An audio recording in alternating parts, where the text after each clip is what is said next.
그 생태계의 구성부터 봐야 되는데 생태계의 구성은 개체, 각각의 생물체들이 모여서 개체군을 이루고 그러한 그룹이 여러 개가 모여서 한 지역에서 군집을 이루고 그게 주변의 비생물적인 요인하고 어우러져서 생태계를 구성해라고 얘기를 하는 거지, 그치? 근데 기본 용어 여기 다 들어간 거야. 기본 용어, 개체는 뭐니? 개체 한 개. 이거는 각각의 생명체 한 개. 그럼 이 강이스라는 사람 개체가 넷이 있는 거죠, 지금, 그치? 그 다음에 개체군은 여기서 아빠 치워거. 개체군은 여기서의 군은 그룹이야, 그룹. 그러니까 개체들이 모여 있는 그룹이야. 따라서 비슷한 개체들을 모아놓은 거잖아. 대상은 개체군 하면 반드시 떠올려야 되는 게 한 종이 한 가지야. 개체군 A 하면 A종인 거야, 그냥.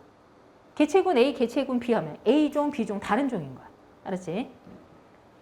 그 다음에 군집.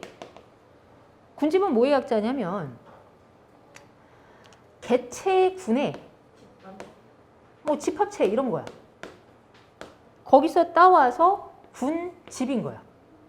그러면 이거는 한 종일 리가 없지. 개체군을 모아놓은 거니까. 그래서 군집은 일단 여러 종인 거고 그리고 이제 개체군이 됐던 군집이 됐던 간에 대전제는 한 지역이야. 한 지역. 그것도 포함해야 돼. 한 지역에 서식하고 있는 한 종의 무리가 개체군. 마찬가지로 한 지역에 서식하고 있는 여러 종이 모인 그 집합체를 군집 이렇게 부르는 거야. 그렇지? 자, 그럼 생태계라는 건 뭐냐? 개니까 시스템이지, 그치? 그치? 영어로 생태계 뭐라고 하디? 에코시스템. 에코시스템, 그치? 시스템인 거야. 그래서 어떻게 되는 거냐? 생태계는 비생물적인 환경 요인과, 그치? 그 다음에 군집, 무슨 군집? 생물 군집. 이걸 합쳐서 생태계라고 하는 거야. 근데 그냥 합쳐놓은 게 아니야. 이 비생물적인 환경 요인이 생물 군집에 영향을 주고 생물 군집도 살아가다 보면 비생물적 환경 요인에 영향을 주고 얘네끼리 서로 영향을 주고받고 이 모든 과정을 합쳐서 생태계 시스템으로 설명을 하는 거야. 됐니? 그래서 생태계 구성이 나오잖아, 지금. 비생물적인 요인, 생물적인 요인. 생물적인 요인을 다른 말로 하면 생물 군집이 되는 거야. 그치? 그럼 나온 김에 자, 생물적 요인. 다른 말로 뭐라 한다? 생물 군집에 관한 얘기를 하자. 이 생물적인 요인은 뭐뭐뭐로 나누니? 생산자, 소비자, 분해자로 나누지. 그치? 그걸 뭐라고 표현하냐면 생물적 요인을 영양 단계에 따라 나눈다는 거야. 영양 단계에 따라 나눴을 적에 생산자, 소비자, 분해자가 되는 것이고 그러니까 얘네들의 개념을 명확하게 하려면 영양 단계라는 걸 떠올려야 되는 거야. 그래서 앞에다가 뭘 붙여주면 의미가 명확해지냐면 유기물이라는 단어를 붙여보면 아주 선명해지는 거야. 생산자는 생물들 중에서 유기물을 생산하는 애들이야. 그럼 뭐 해야 돼? 유기물을 생산하는 과정. 광합성. 광합성 해야 돼, 광합성. 광합성을 해서 비생물적 환경 요인에 있는 애들 가지고 유기물을 합성한다는 의미가 있는 거야. 됐니? 그러면 생산자에 해당하는 종들은 뭐가 있을까? 어떤 애들이 있을까? 식물. 대표적인 게 식물인데 이것은 육상식물을 얘기하는 거야. 물속에 있는 애들은 조류라고 불러. 그런 애들. 조류. 이 조류가 하늘 나는 새를 얘기하는 게 아니야. 물속에서 광합성할 수 있는 애들을 조류라고 하는 거야. 자, 그럼 소비자라는 애들은 생산자가 만들어 놓은 유기물을 소비하는 애들이지. 그치? 근데 소비자면 뭘 해야 되지? 이화작용 하겠지? 그치? 그럼 이화작용만 하면 다 소비자인 거 아니고 얘네가 생산은 하지 못하면서 소비를 해. 소비를 한다는 건 다 쓴다는 의미가 아니지. 다 쓰는 게 아니라 일부 쓴다는 얘기인 거야. 자, 그럼 소비자도 차수가 있지. 1차 소비자, 2차 소비자 뭐 이런 거 얘기하잖아. 1차 소비자는 어떤 애들이야? 생산자를 바로 먹는 애들이지. 영양 단계가 생산자 다음에 있다고 해서 1차 소비자인 거야. 따라서 얘네는 반드시 초식동물. 그럼 2차 소비자는 이거보다 상위 영양 단계지? 그럼 2차 이상의 소비자는 육식동물이겠네 생각해 볼 수는 있어. 그럼 사람은 몇 차 소비자야? 한 여러 개? 차수가 고정된 거 아니지. 뭘 먹느냐에 따라 달라지는 거야. 니네가 진짜 아무것도 안 하고 맨 밥만 먹었어. 2차. 그럼 1차 소비자에 쌀밥만 먹었으면. 그치? 소고기를 먹으면? 3차? 아니 2차? 소가 몇 차야? 1차. 소가 1차지. 1차를 먹었으니까 2차. 니네가 돼지고기를 먹으면? 그러면 3차 될 수도 있고 2차 될 수도 있고 아니요? 알 수 없지. 걔가 뭘 먹었는지 몰라. 돼지는 잡식이라서 걔가 뭘 먹었느냐에 따라 달라지는 거야. 말 그대로 영양 단계, 몇 단계를 지나가느냐 그 차수를 얘기하는 거야. 이해됐어? 자, 그럼 분해자는 유기물을 분해하는 애들이잖아. 유기물을 분해한다는 얘기는 이 생태계를 돌아다니고 있는 유기물을 분해해서 최종적으로 무기 환경, 무기물로 돌려놓는 애들을 분해자라고 하는 거야. 됐어? 그럼 어떤 애들일까? 균류? 그 곰팡이 같은 균류 혹은 세균류 이런 애들이 분해자가 되는 거지. 됐어? 그래서 생물적인 요인은 이런 애들이 있고, 그지? 영양 단계는 이렇게 이동을 할 거야. 생산자를 소비자가 먹고, 그치? 소비자 안에서도 차수에 따라서 영양 단계가 이렇게 전해질 거고, 그치? 분해자는 사실 생산자로 분해할 수도 있고 소비자로 분해할 수도 있는 거지. 이렇게 생물들끼리 영양을 주고받는 걸 뭐라고 하니? 상호작용이지. 상호작용. 생물끼리 영향을 주고받는 것은 상호작용. 그래서 봐봐. 생산자, 소비자, 분해자 얘네들 사이에서 나온 이런 작용들은 다 상호작용인 거고, 비생물적인 환경 요인이 생물에게 영향을 미치는 것이 작용. 그지? 생물이 살다 보니 환경에 영향을 미쳐 그런 것들을 반작용이라고 부르는 거야. 이게 기본 용어인 거야. 그래서 저 생태계의 구성 요소 안에 저런 요인들을 다 집어넣고 물어보지. 사실은 한 문제 안에 복합적으로 물어보는 거야. 자, 그러면 상호작용은 이게 규모가 있어. 왜냐하면 생물끼리 영향을 주고받는 거긴 한데 하나의 개체군 안에서 상호작용하는 게 있고 여러 개체군 사이에서 상호작용하는 게 있지. 그지? 그래서 규모가 개체군 사이에, 아이고, 이거 잘못했다. 개체군 내의 상호작용과 군집 내의 상호작용이 돼야 되는 거야. 이거 쳐놔라. 자, 그럼 개체군 내의 상호작용, 개체군 안에서의 상호작용이니까 개체하고 개체 사이의 상호작용이 되는 거야. 그럼 어떤 게 있느냐? 이게 다야. 텃세, 순위제, 리더제, 사회생활, 가족생활. 텃세가 뭐야? 부약점하고. 다른 말로 텃세는 영역권을 갖는 애들. 근데 그런 애들이 뭐가 있어요? 많지. 겁나 많은데? 걔네끼리- 길고양이들. 쟤네끼리 싸우네. 영역동물이잖아. 까치, 짱이지. 까치 성질머리 대단한 거 알지, 그치? 걔는 되게 많이 나오거든? 머리도 좋아. 그래서 지금 한 5월쯤이 새들 번식기라서 둥지 틀고 알 엄청 낳거든. 그때 애들 되게 예민하거든. 그래서 지가 나무에다가 둥지 틀어서 알을 낳았어. 근데 내가 원래 다니던 길이야. 근데도 지랄지랄해 애들이. 심지어 왜 저래? 막 얼굴 다 기억한다? 그게 더 대박이야. 까마귀도 기억해요. 까마귀도 머리 되게 좋아. 문제는 그래도 땅에 다니는 애들은 이렇게 뛰어서 도망갈 수라도 있어. 위에서 날아다니는 애들은 어떻게 막기가 힘들어. 까마귀나 까치가 작정하고 공격하면 심지어 걔들은 다 구를 하지. 걔돌 던져요. 까마귀 돌 던져. 맞아. 그런 것도 할 줄 알아. 지금 제 방 옆에 까마귀 둥지 있거든요. 번식기하면서 계속 하루 종일. 그러니까 가능해. 걔들은 가능해. 까마귀랑 까치 머리 되게 좋아. 사람 얼굴 기억한다니까. 진짜 황당해. 그러면은 이렇게 뭔가 저 나무에 이렇게 까치나 까마귀 둥지 있으면 이렇게 다닐 때 좀 신경 쓰이거든. 저 새끼 내 얼굴 알 텐데 이런 생각이 드니까. 그치? 그래서 아파트 단지에 이렇게 둥지 틀어놓으면은 경비 아저씨들이 그렇게 고생들 하셔. 그래서 뭐 뭔가 이제 사람들한테 너무 가까이 오니까 서로 예민하게 한번 대치를 하고 나면 얼굴을 기억해가지고 경비 아저씨를 지나가면 그렇게 지랄지랄하고 심지어 와서 쫙아 미쳐버린다니까 진짜. 그리고 왜 까치가 오면 손님 온다고 하지? 네. 자기 영역에 안 보이던 애가 들어온 거야. 그래서 어떻게? 지랄지랄 하는 거야. 반기는 게 아니야. 반기는 게 아니고 이 새끼 못 보던 새끼인데 하고서 막 떠들고 돌아다니는 거야. 알겠어? 자, 순위자는 말 그대로 순위가 정해져 있어. 중요한 건 포인트는 힘이야, 힘. 힘 순서로 순위가 매겨져 있어. 그 순서대로 먹이와 배우자를 확보하는 거야. 얘가 뭐가 있을까?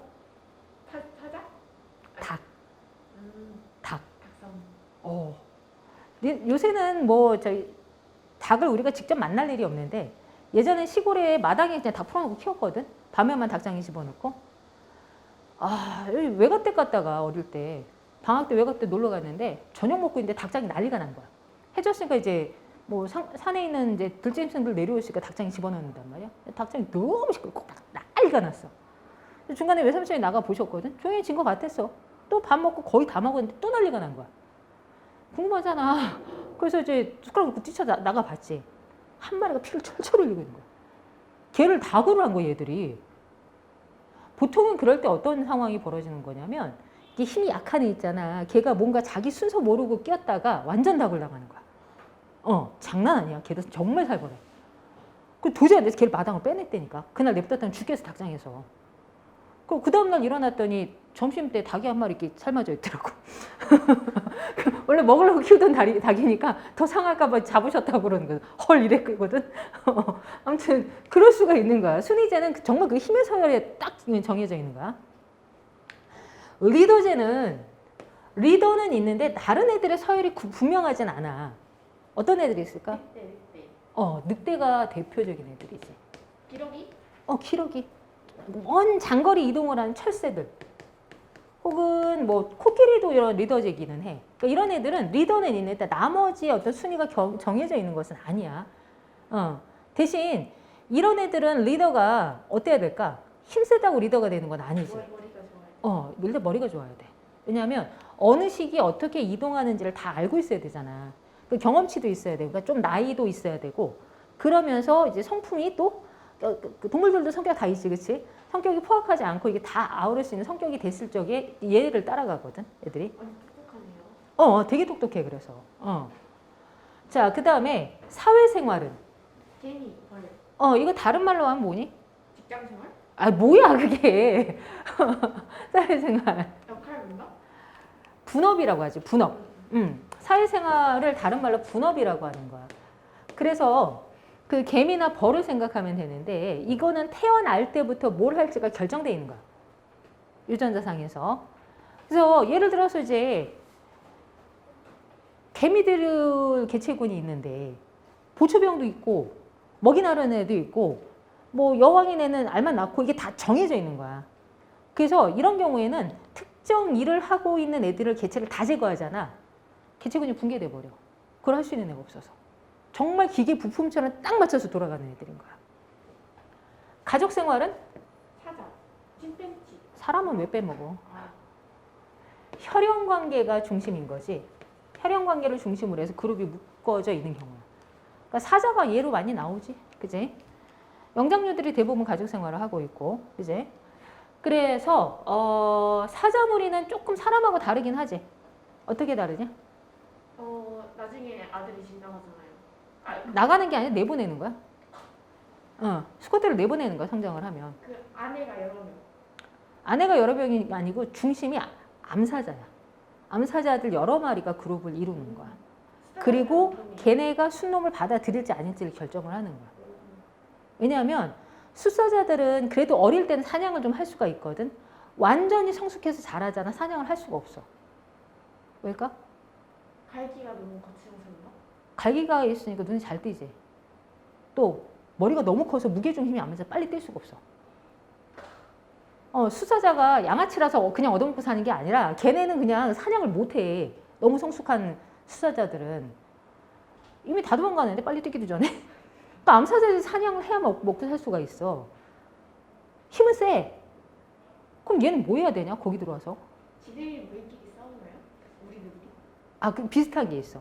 일단 얘가 들어와서 새끼를 낳으면 암사자들이 사냥 갔을 때 새끼를 보호할 수 있어야 돼. 그래서 누구로부터 보호를 하느냐? 다른 숫사자로부터. 그래서 맨날 그늘에 아빠가 애들 데리고 있구나. 그런 거야. 근데 다른 힘센 숫사자가 와서 자기가 여기에 속하고 싶어. 이 숫사자를 내쫓잖아? 근데 여기는 새끼들은 이 숫사자의 새끼 다 물어 죽인단 말이야. 그러니까 그래서 이걸 보호할 능력이 없으면 암컷이 미리 내쫓아. 넌 안 되겠다, 나가라. 이렇게 돼버리거든. 이제 그런 목적으로 이제 합류를 하는 거야. 근데 그거는 그 개체들 하나하나 들여다보면 그렇지만 이게 또 전체 그룹 입장에서 생각을 해보면 숫사자를 내보내서 다른 그 개체군에 속하게 함으로써 유전자 교환이 일어나는 거지. 유전자 다양성을 확보하는 부분도 있는 거야, 이거는. 아무튼 그렇고. 자, 군집 내의 상호작용은 이거 좀 이따 자세히 설명할게요. 이건 좀 설명할 게 많아. 그리고 문제는 거의 군집 내의 상호작용에서 나오는 거지. 자, 그거 말고 이제 개체군의 특성에 관한 거. 개체군의 특성에 관해서는 그래프 2개 알아야 되지. 왼쪽 그래프 뭐라고 해, 이거? 그 이상적 개체군의 생장곡선. 개체군의 생장곡선 말뜻을 생각해봐. 개체군이면 그룹이잖아. 이게 생장을 하면 개체군이 커져. 개체수가 늘어난다는 얘기지. 그지? 자, A 그래프를 J자형 생장곡선, 다른 말로 이론적인 생장곡선이라고 하지. 이론적이라는 건 실제 존재하지 않기 때문인 거야. 이거는 아주 이상적인 상황이야. 그래서 어떻게 돼? 뭐 먹이도 항상 풍부하고 서식 공간도 항상 풍부하고 뭐 아무런 위험 요소가 없는 거야. 그럼 자손을 계속 남기겠지. 그러니까 이렇게 J자형의 생장 곡선을 보이게 된다고. 근데 실제 상황이 그런 건 없잖아. 그치? 그래서 얘는 B는 S자형 생장 곡선 혹은 실제 생장 곡선이라고 해서 실제 상황은 뭔가 제약 요소가 다 있단 말이야. 그걸 뭐라고 해?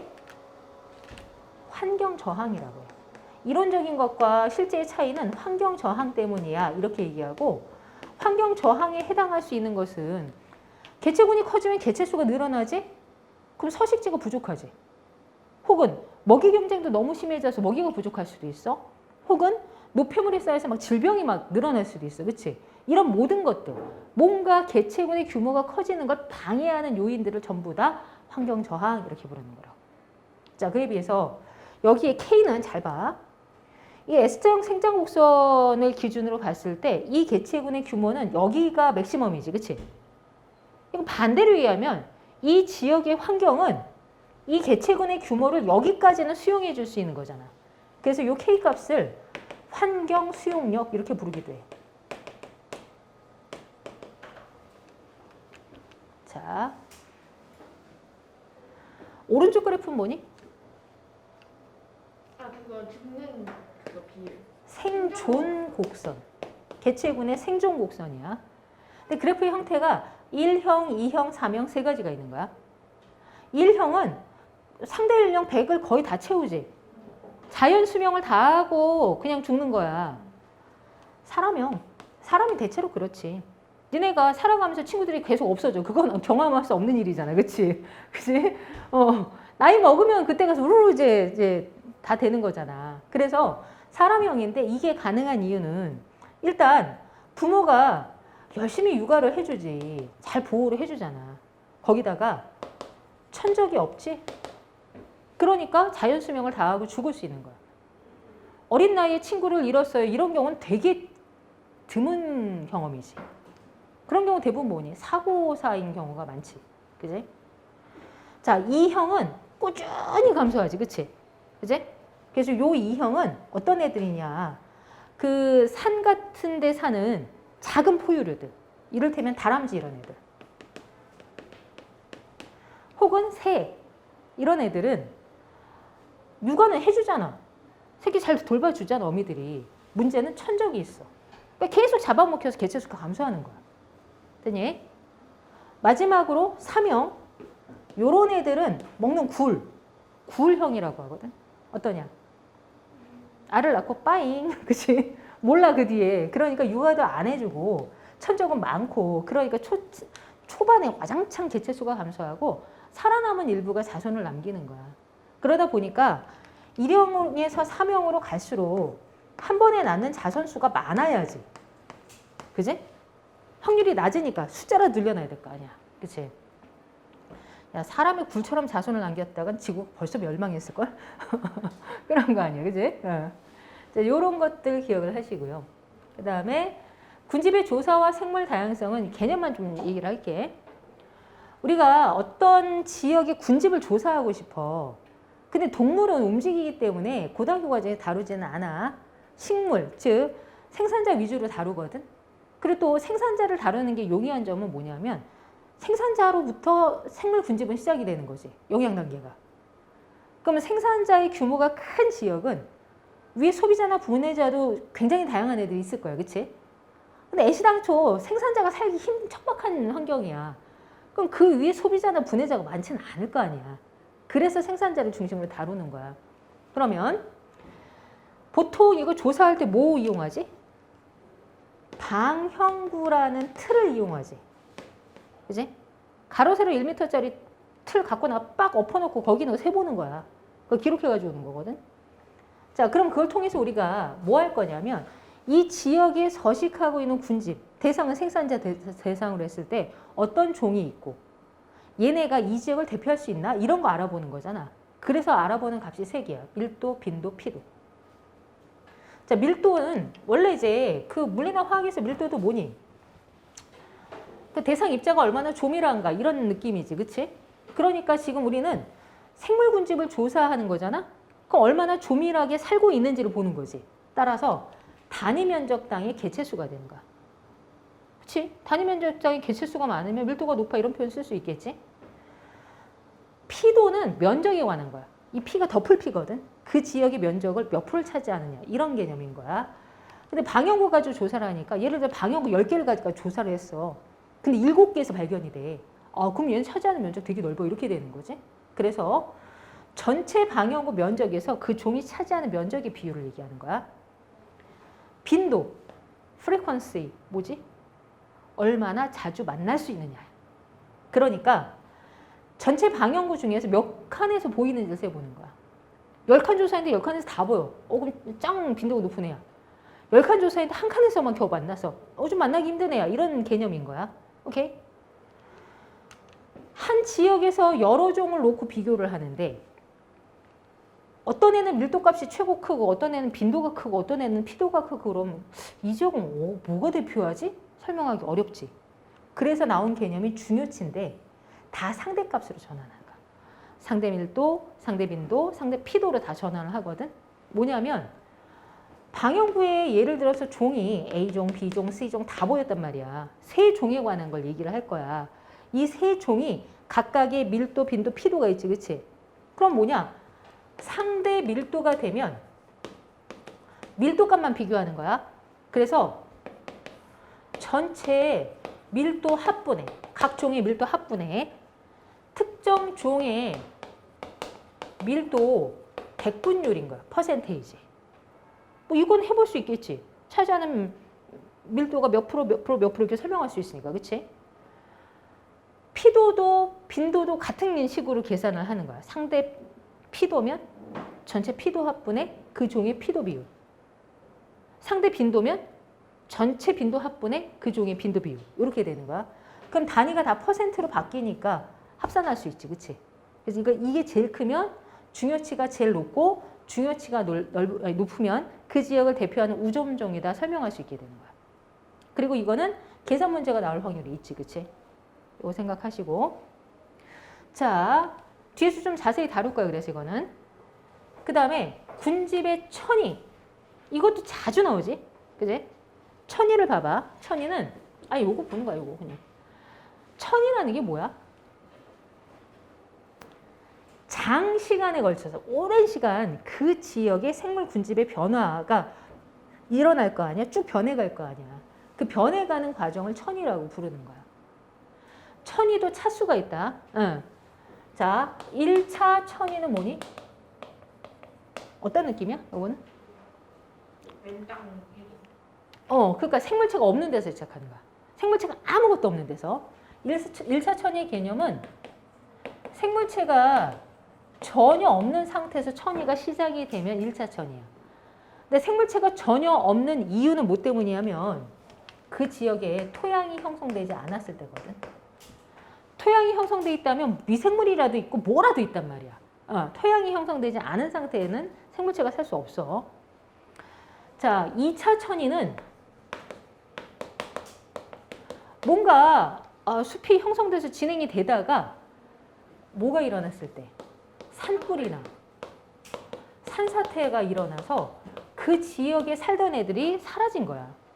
그러나 토양은 남아있지.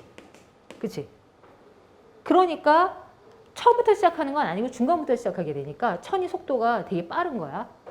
자, 1차 천이 중에서 이거는 건성천이거든? 그래서 맨 땅에서 시작을 하는 거야.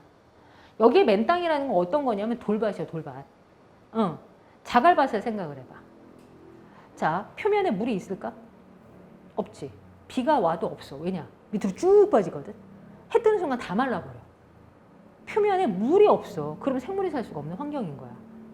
자, 그러다가 처음으로 등장하는 생명체가 지유류거든. 자, 그래서 지유류를 건성천이의 개척자라고 하는데 그 얘는 그런 환경에서 어떻게 살아남는가를 좀 생각할 거야. 자, 지의류는 좀 기억을 해놔야 돼요. 이거는 얘는 조류와 균류의 상리 공생체야. 서로 도움을 주는 관계야. 자, 우선 조류는 아까 뭐였지? 물에서 광합성하는 애였지. 그럼 얘는 광합성을 할 수는 있지만 물이 없으면 살 수 없는 애야. 균류는 곰팡이 같은 애들이야. 얘는 양분을 못 만들지. 대신 비가 오면 물을 저장할 수 있는 거야. 그래서 균류가 조류에게 물을 공급해주고 그럼 조류가 연락 광합성을 해서 균류한테 유기물을 공급할 수 있게 되는 거지. 그래서 맨 땅에 돌밭에 아무것도 없는데도 살아남게 돼, 얘들이. 그럼 이름이 왜 지의류냐? 땅 지자에 의복할 때 의자거든. 돌바닥에다가 천을 하나 깔아놓은 것처럼 보여, 색깔이. 그래서 지의류라고 불러, 얘들을. 그러면 얘네가 살아남으면 어떤 효과가 나타나느냐? 그냥 돌밭에 그러니까 그냥 니네가 집에서 화분에다가 자갈을 가득 채운 상태에서 매일 물을 준다고 생각해봐. 걔네가 흙이 되려면 시간이 얼마나 걸릴까? 살아생전 되겠냐? 거의 그런 느낌이지. 마찬가지야. 그런데 이런 지유류가 표면에 싹 입혀지면 얘가 뭐라도 하지, 물질 대사를. 그럼 죽은 사체라도 생길 거고 뭔가 반응을 한 결과물들이 생길 거고 그래서 어떻게 돼? 표면에 풍화 속도를 촉진시키게 되는 거야. 그냥 돌만 있을 때보다는 풍화 속도가 엄청 빨라지게 돼. 그래서 결국은 지유류가 등장을 하게 되면 일정 시간이 지나면 그 지역에 얇지만 토양층이 생기기 시작하는 거야. 그래서 토양층이 얘네들 때문에 생성이 되잖아? 그러면 뿌리를 내릴 수 있는 애들이 들어올 수가 있게 되고 그렇게 들어온 게 초본, 초원이 되는 거야. 풀들은 뿌리가 깊게 안 들어가지. 그러나 뿌리 있는 애들이 전혀 없는 때보다는 뿌리가 들어가게 되면 식물이 뿌리를 어디까지 넣지 보통? 물을 흡수할 수 있을 때까지 넣는 거거든. 그럼 뿌리가 들어간 깊이만큼은 물이 들어가 있는 거야. 그러면 그 밑에가 또 풍화가 될 수 있지. 토양층이 점점 깊어질 수 있게 돼.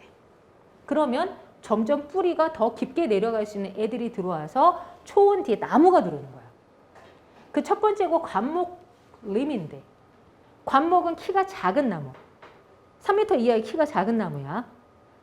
그러다가 얘네들이 자라서 큰 나무가 되기도 하지 교목층을 형성을 하는데 그때 처음 숲을 형성하면 양수림이 먼저 형성돼. 이거 기억해야 돼. 양수림이 먼저 나왔다가 혼합림이 됐다가 음수림으로 끝나지. 그래서 음수림을 극상이라고 표현을 해. 여기서 더 이상의 변화는 없거든.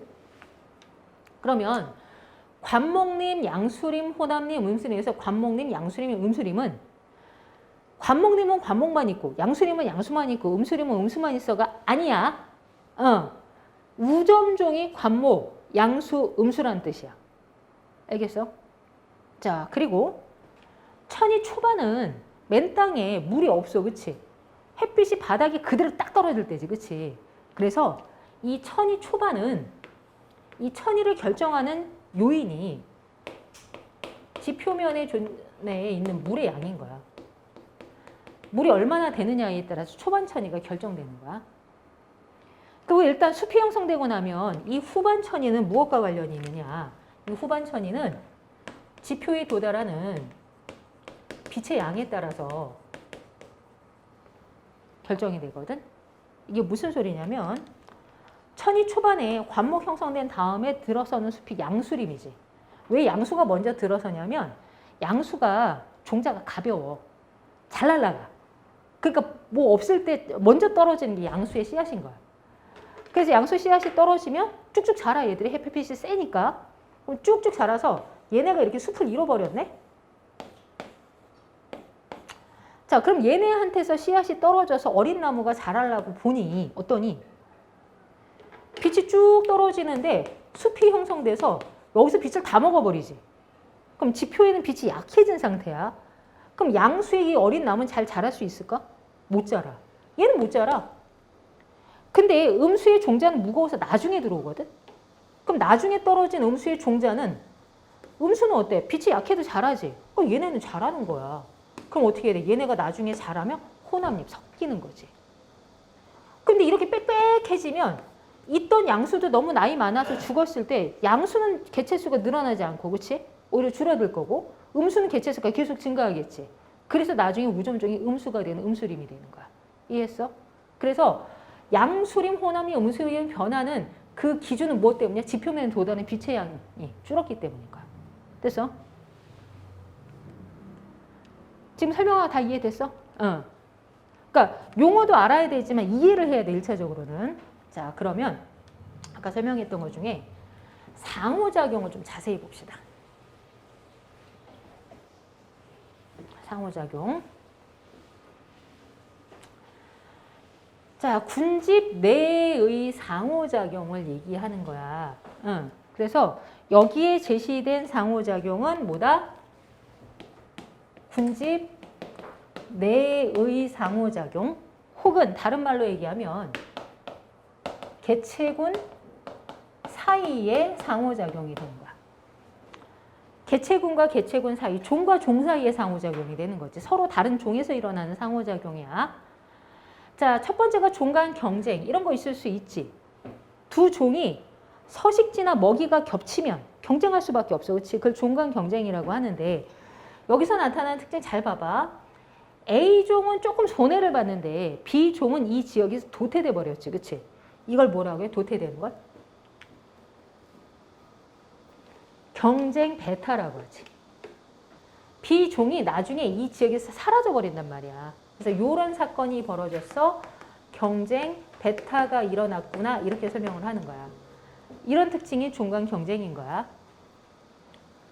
자, 반면에 두 번째 분서, 말뜻이 분, 나누는 거야. 분할. 서식지. 그러니까 서식지가 겹치는 애들인데 좀 피해서 사는 거야. 혹은 먹이가 겹치면 약간 먹이 종류를 구분해서 먹는 거야. 오케이? 그러면 양쪽 모두 서식지나 이런 게 겹치기는 하는데 얘는 피할 수 있을 정도로 겹친 거고 얘는 피할 수 없을 정도로 겹친 거겠지. 이해했어? 그래서 분서가 일어나도 두 종 모두 조금 손해는 보는 거야. 양보를 해야 되니까. 자, 세 번째, 기생. 이건 뭐냐? 들러붙어서 빨아먹는 거 아니야, 그치? 그래서 잘 봐. A종은 이득을 받고 B종은 손해를 받지. 그럼 A종은 뭐야, 여기서? 기생체. 기생체. 그러니까 이득을 받고요. 그럼 B종은? 기생대상? 이거 숙주라고 해, 숙주. 숙주. 그래서 기생이 발생하면 한쪽은 이득을 보고 한쪽은 손해를 볼 수밖에 없는 거야. 자, 상리 공생이야. 이득. 서로 서로 이득 보는 관계. 그러니까 A종도 B종도 다 증가했지. 그치? 편리 공생. 이득이 한쪽만 있는 거야. 다른 쪽은 이득도 손해도 없어. 그래서 A종은 이득을 받는데 B종은 아무 상관없지. 그치? 이런 게 편리 공생인 거야. 마지막으로 포식과 피식. 포식은 뭐야? 먹는 애. 먹는 애, 피식은 먹히는 먹히는 애지, 그치? 자, 그럼 여기서 A종은 포식자니, 피식자니? 피식자. A종이 피식자고 B종이 포식자인데 이거 이해해야 돼. 포인트는 두 가지야. 일단 피식자가 늘어나야 포식자가 늘어날 수 있지. 그지? 그러니까 그래프의 피크가 A종이 먼저 피크 치고 B종이 따라가는 형태가 되지. 그치? A 그래프를 B 그래프가 따라가는 형태가 되는 거야. 또 하나, 피식자하고 포식자 중에 상위 영향 단계는 누구니? 포식자. 당연히 포식자지. 피식자를 먹었으니까 상위 영향 단계가 포식자가 되는 거야. 그치? 그러면 누가 개체수가 많겠니? 피식자요. 하위 단계가 많아야지. 야, 니네가 평생 쌀 한 톨 먹고 살 수 있냐고. 불가능하잖아. 그런 개념인 거야. 그래서 개체수는 상위 영향 단계로 갈수록 줄어야 되기 때문에 포식자가 피크를 딱 보면 A에 비해서 B가 적게 나타나지. 그치? 개체수가 더 적어. 알았니? 이런 거 가지고 구분해 볼 수가 있는데 그래프를 이렇게도 한번 생각을 해보자. 자, 플러스 마이너스로 잡고요. A종, B종 관계인 거야. 그리고 그래프가 이렇게 반시계 방향으로 돈다고 해봅시다. 자, 여기 첫 번째 구역은 회전을 이렇게 하게 되면 A종은 증가야, 감소야? 감소. 그치? B종도 감소지. 그럼 요 구역에서 A종은 증가, B종은 감소. 그래프 못 읽냐? 자, 그럼 여기에서는 A종 증가, B종도 증가지? 마지막 구역 A종 감소, B종은 증가.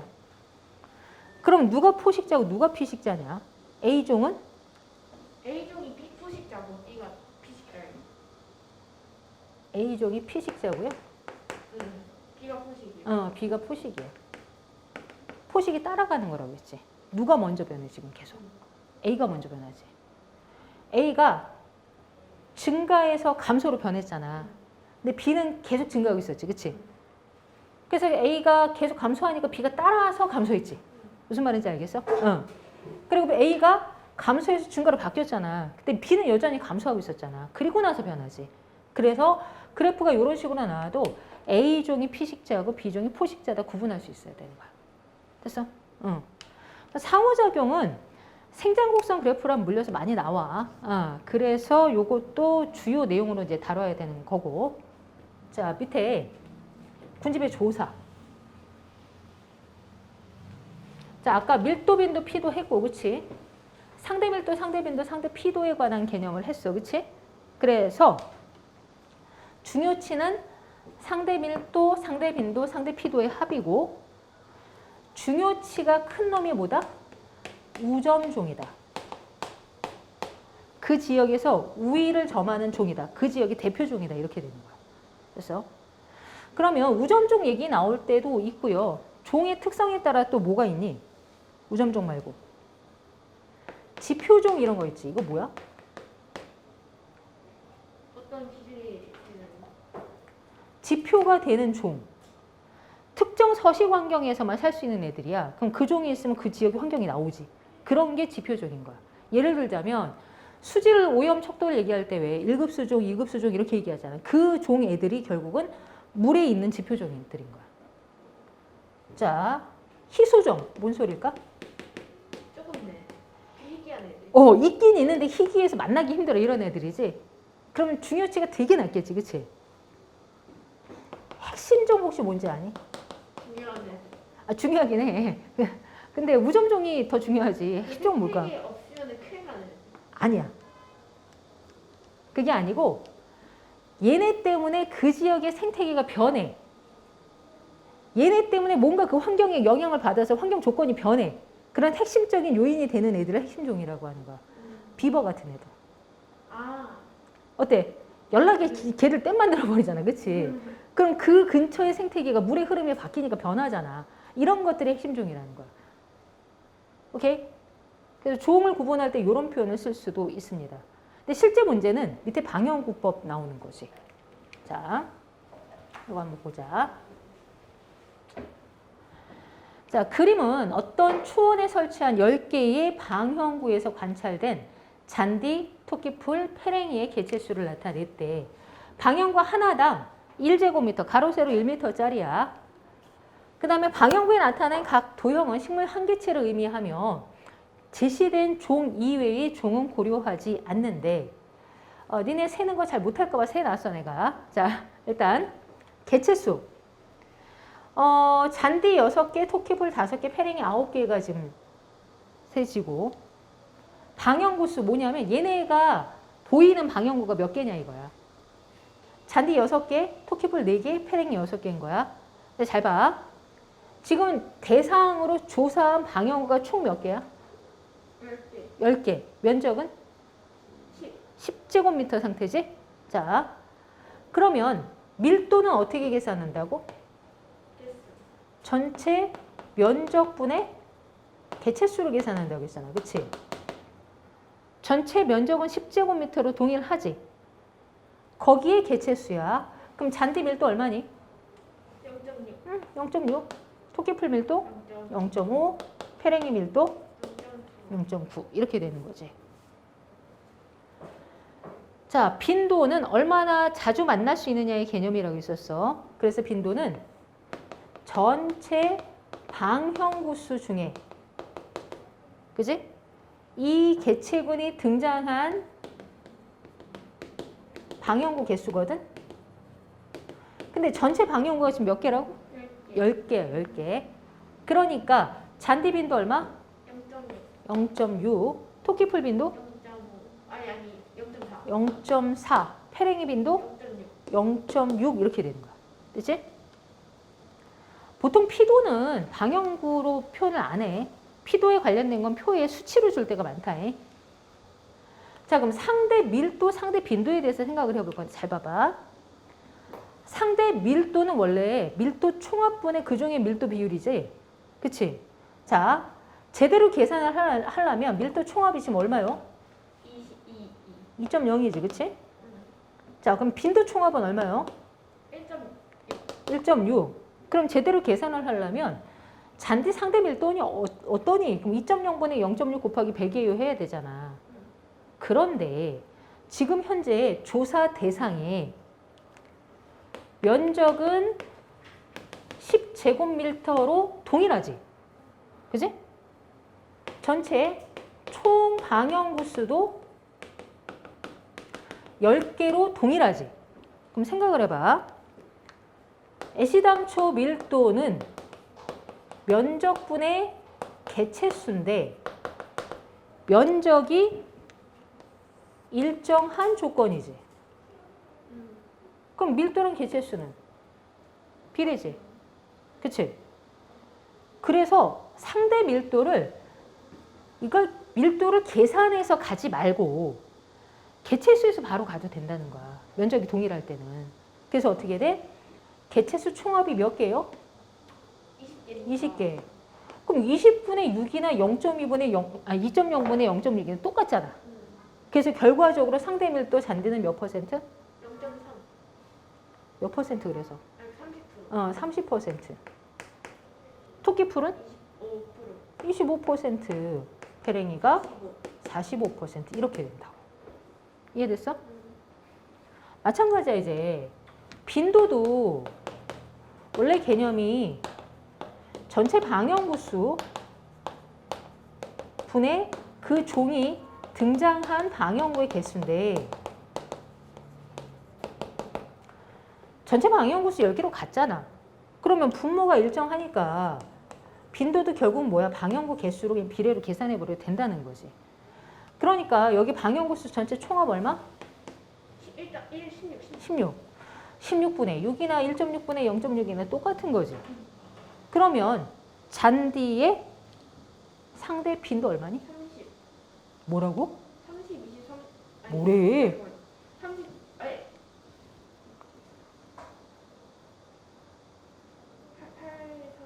8분의 3이면 얼마요?